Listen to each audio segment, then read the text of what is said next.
My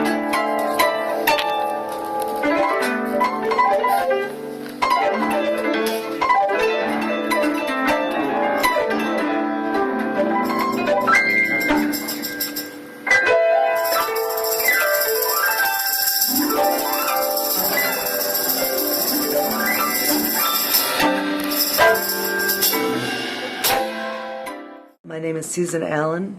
I'm a harpist. I'm the Associate Dean of the School of Music at the California Institute of the Arts. And I teach a number of things here, including some theoretical studies in music, some critical thought about improvisation.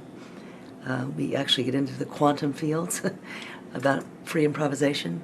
I teach the harp, I teach chamber music, and I also counsel the students. I'm chair of the musical arts program here in the school, which is the program that allows for the most broad approach to curricular content that we offer. I grew up in Santa Barbara in a very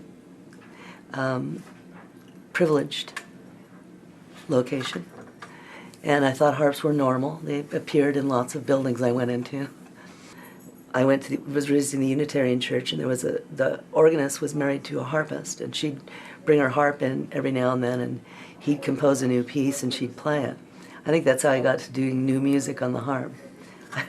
Who else would think of that one?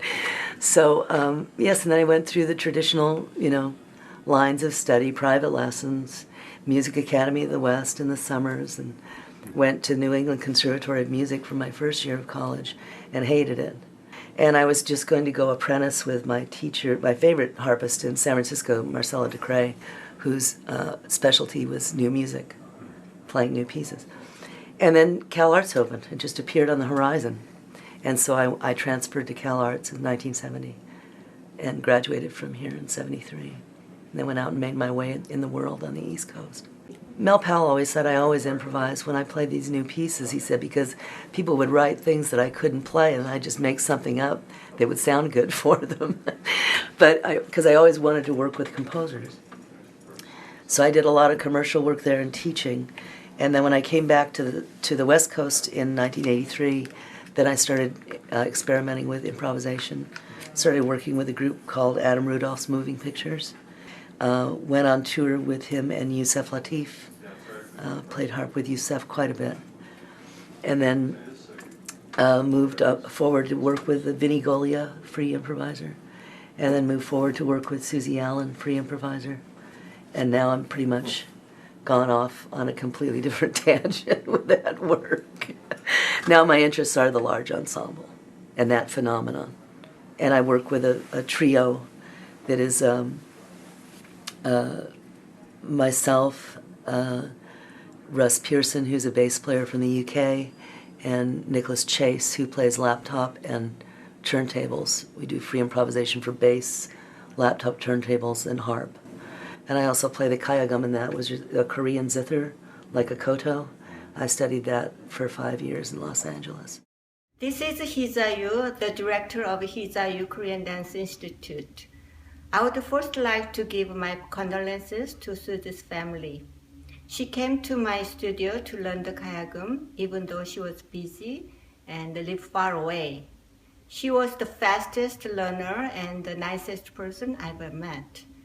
She arranged me to give a lecture at Cal Arts. It was an honor for me to introduce Korean cultural heritage at Cal Arts. Here is La Muerte del Amor, meaning bury the love in my heart, that I choreographed, danced, and composed from playing the kayagum. I would like to dedicate this to Suji. May God watch over Suji and her family.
Interested in looking at